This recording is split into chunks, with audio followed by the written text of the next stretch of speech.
All right, everybody, welcome back to Speed Truth Sports. I'm Bert. Once again, I'm joined by Sparsh, and today we're going over some news about John Wall and some possible destinations that he could head to. Well, Sparsh, why don't you go ahead and explain what's going on? Yeah, for sure, man. So this was a tweet by Shams again, and there was a tweet that was just released today as of this recording, and it says that sources John Wall, Houston Rockets meet and mutually agree to work together on finding a new home for the five-time All-Star guard.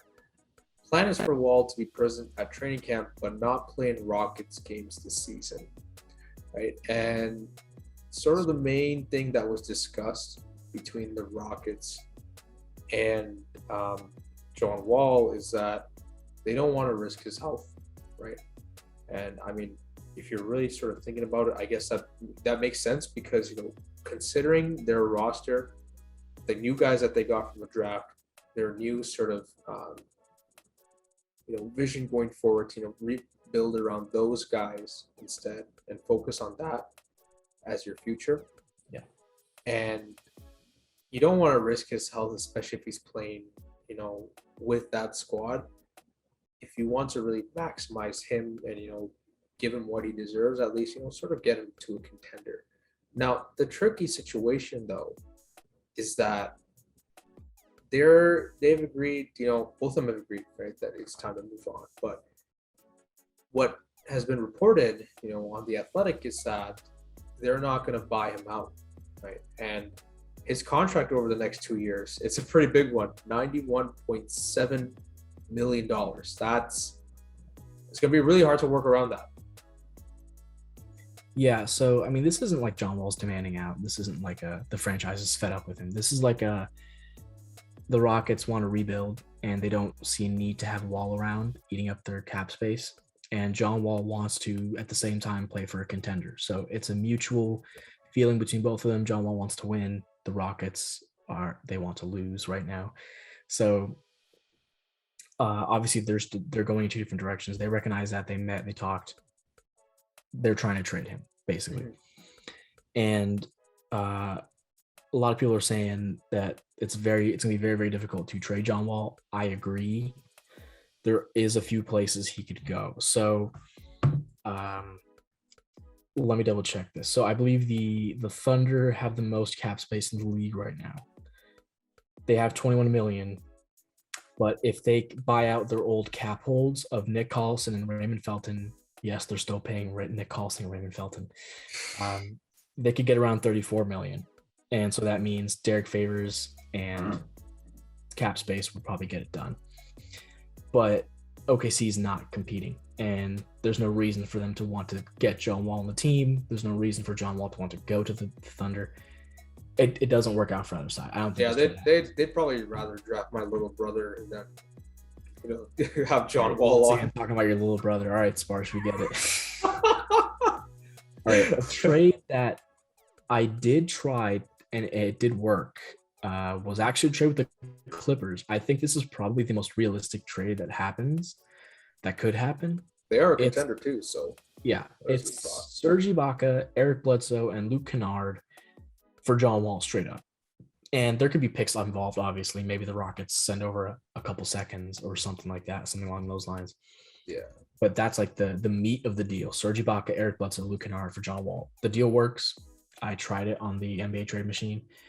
And I think this could be good for both teams because Eric Bledsoe is massively overpaid right now. And honestly, I'd rather have John Wall than Eric Bledsoe. Even if John Wall gets hurt, I'd still rather have John Wall than Eric Bledsoe.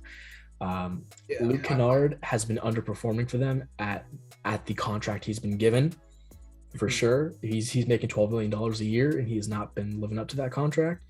And Serge Ibaka is old and kind of injury prone. Yeah, that Clippers team, they're still like contenders.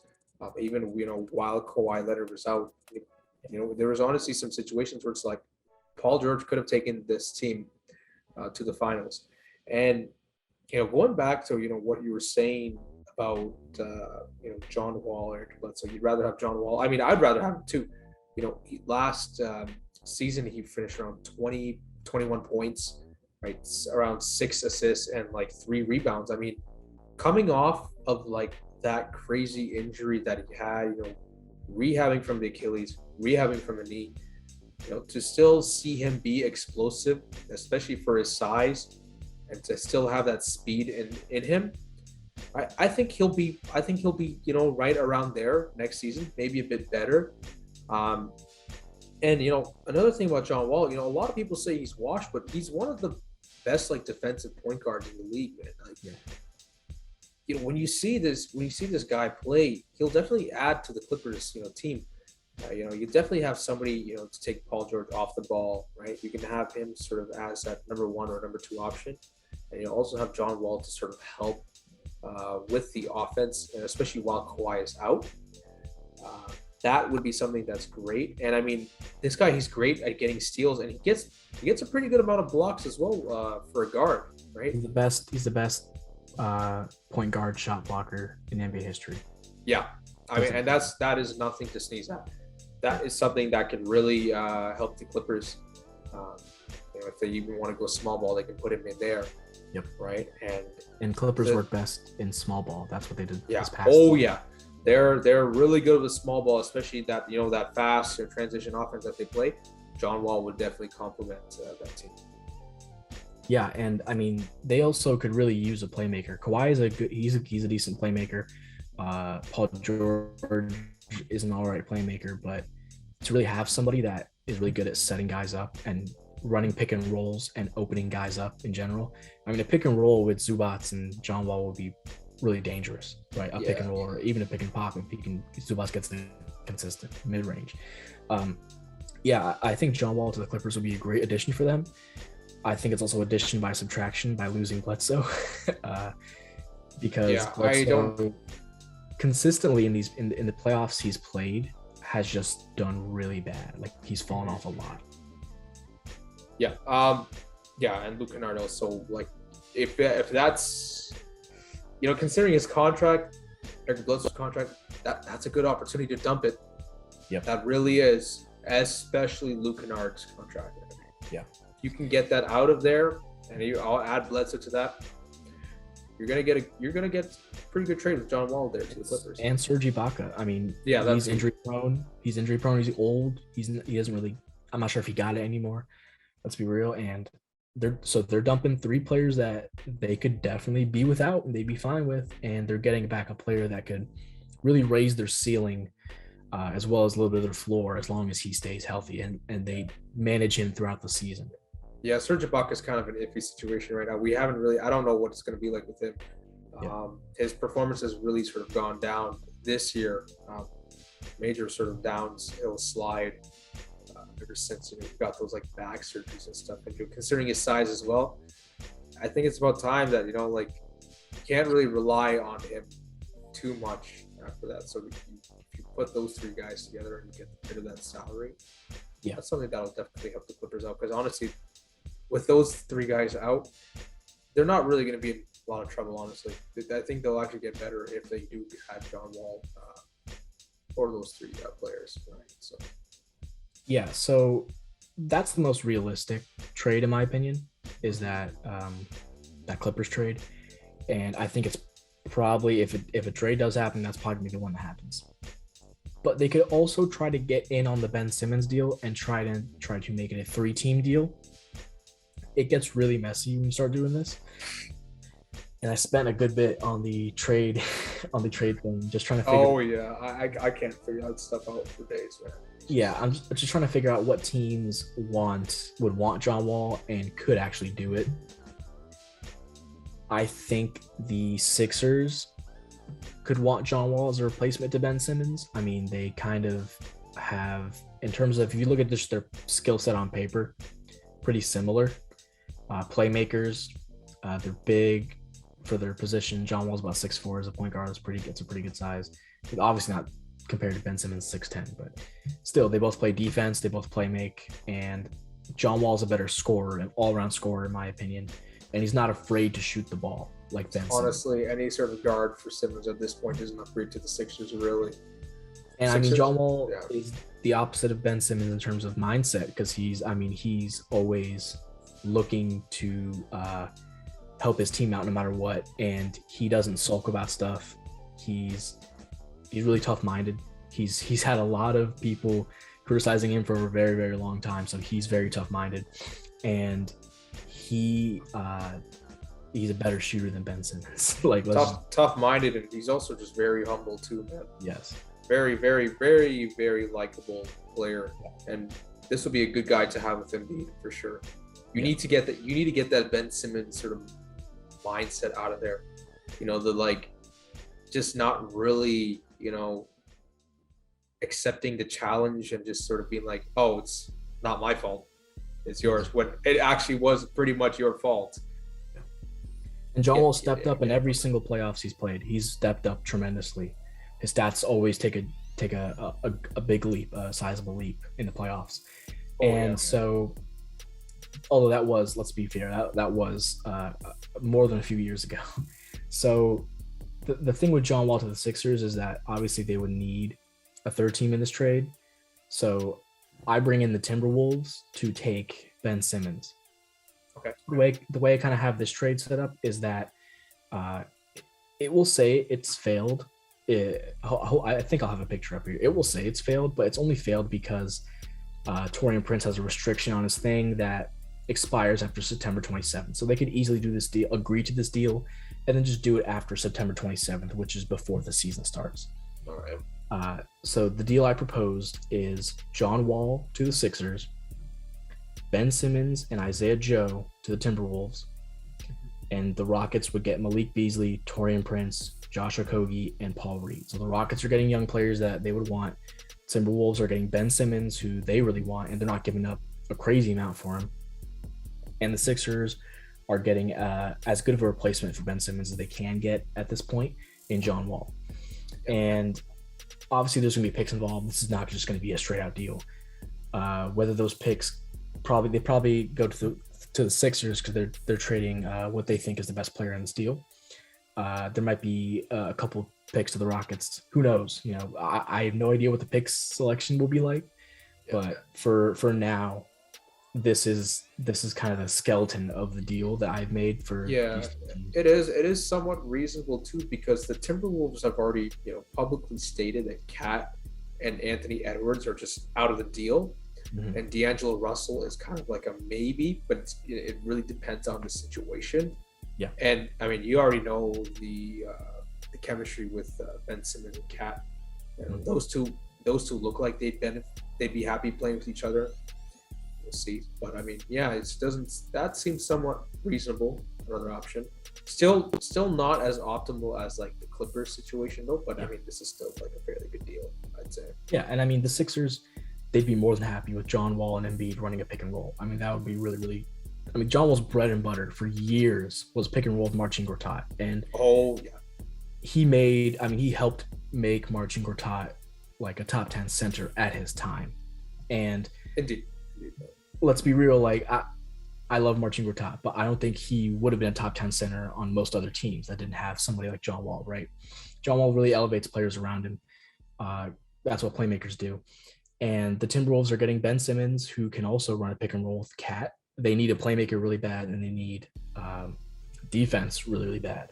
Ben Simmons offers both those things. He's a great fit for the Timberwolves. Rockets, like I said, they're just getting a bunch of young players. Malik Beasley, Taurean Prince. He's not very young anymore, but Josh Okogie, Paul Reed. All these young guys that aren't really affecting their teams right now. I mean, Malik Beasley is probably the biggest player that the Wolves are sending out. And he is a rotation player for them, but he's not someone they need, you know. Same with Okogie. Yeah. But Paul Reed is obviously kind of someone towards the end of the bench on the Sixers, and Isaiah Joe as well. Yeah, I mean, Malik Beasley, he's a pretty good offensive player, but I mean, you know, considering where the Timberwolves want to go in their future, because they have some pretty great young talent as well, right? So it's better just to orient the offense around Cat, D'Angelo Russell, Anthony Edwards, and I guess Ben Simmons as well. You know, have that as your sort of main solid foundation. You can just have some other pieces inside there, you know, as the supporting cast. You know, I don't really think they'd be too much at a disadvantage if they get Malik Beasley away from Minnesota. Yeah, and so I set up a third deal with another team that is reported to like Ben Simmons, the Cleveland Cavaliers. This is the most messy trade I've ever made. This is like all over the place. Yeah. But hey, I mean, Something's better than nothing, I guess. Yeah, we'll go. It says success, so yeah, it works. Just follow the trade machine. Yeah. Yeah, so the trade is that the Sixers get John Wall and Lamar Stevens from the Cavs. The Cavaliers get Ben Simmons. That's it, and probably maybe a pick or two. I don't know. I have no idea where the picks will go in this trade, but continuing. The Rockets get Cedi Osman, Lauri Markkanen, Damian Dotson, Shake Milton, Paul Reed, and Isaiah Joe. So the Rockets are going to have like 18 players by the end of this deal. But I don't think this is horrible. I mean, the Cavs, if they want Ben Simmons, they've made that clear. If they do want him, they probably have to get rid of Cedi and Lauri. Those are two names I could see them getting rid of. I heard they want to keep Jarrett Allen and Evan Mobley. I'm not so sure honestly, I'm not sure what the Cavs are doing with the makeup of their team right now, because they have Jarrett Allen. They have Evan Mobley. Both can't really shoot threes. Evan Mobley can to an extent, but he needs to be consistent. We haven't really seen him do it at an NBA level. He's not like a shooter. He's an occasional, I'll take the three if I'm open kind of guy. Mm-hmm. Ben Simmons can't shoot. Jarrett Allen can't shoot. Evan Mobley, still not a great shooter. Darius Garland, he can shoot, but he's going to be making up a lot of the offense for this team, right? And honestly, they also could include Sexton in this deal. I actually didn't even I completely forgot that they don't want Sexton. But I thought that was supposed to be like the 82-0 lineup according to Jarrett Allen. It's just I don't know, the Cavs are kind of like their direction is kind of weird right now, because they're having like a bunch of tall guys in their lineup that don't really shoot at all. Yeah, and it's just these guys aren't even like good for shooting at their position. I mean, it's not like they really need to anyway, right? Because it's just a bunch of like big guys. Yeah. So and they could involve Ricky Rubio in this deal, who's making $17 million, as opposed to Lauri Markkanen. I think if you make that swap, it still work. But he was recently traded, so I think you have to wait till like near the deadline for him to be traded. Colin Sexton as well. He's only making $6.3 million. So if the Sixers do want Colin Sexton, they'd also have to give up something that kind of matches around that. Around that level. And I'm not sure if they would want to. They probably have to package. Hey, maybe offer him Andre Drummond. Maybe the Cavs take 5 centers out on the rotation. But yeah, I mean, if the Cavs do trade for Ben Simmons, I don't like their lineup because, all right, yeah, let me give you this lineup of their players right now. They would have Ben Simmons and Kevin Love. They would have Jarrett Allen, Ricky Rubio, Evan Mobley, Darius Garland, Isaac Okoro, Colin Sexton, Dylan Windler, Dean Wade, Mfiondu Kabengele. They only have a few shooters on the team, like actual shooters, and I guess you could consider Lauri Markkanen one and Cedi Osman one, but they're both away from the team now, and Damian Dotson. But their only shooters at this point are Dean Wade, Dylan Windler, and I mean, I wouldn't call Darius Garland a shooter, but he can shoot. And Darius Garland. Those are like the 3 guys who can consistently make threes on their team. Kevin Love, he doesn't got it anymore. This team would look disgusting to watch, I'm going to be honest. But they want Ben Simmons, so I just put this trade out there as it could happen. It could happen. Hey, you never know, man. It's Cleveland. It's like a 1% chance, but it's not 0. So yeah. You never know what happens in just Cleveland. Yeah, so those are all the trades I got. Sorry to any Cleveland fans watching this. I know a lot of Cleveland fans just do not want Ben Simmons. I don't blame you. You have a great playmaker with Darius Garland. You have young and upcoming defenders in, once again, Darius Garland and some other guys on the team. Evan Mobley, Jarrett Allen. I mean, they're building towards something, and I feel like maybe the Cavs are trying to rush it a little bit by taking Ben Simmons. They kind of want to start winning. But yeah, if I was a Cavs fan, I would not want Ben Simmons on that team. It just wouldn't. It doesn't make sense.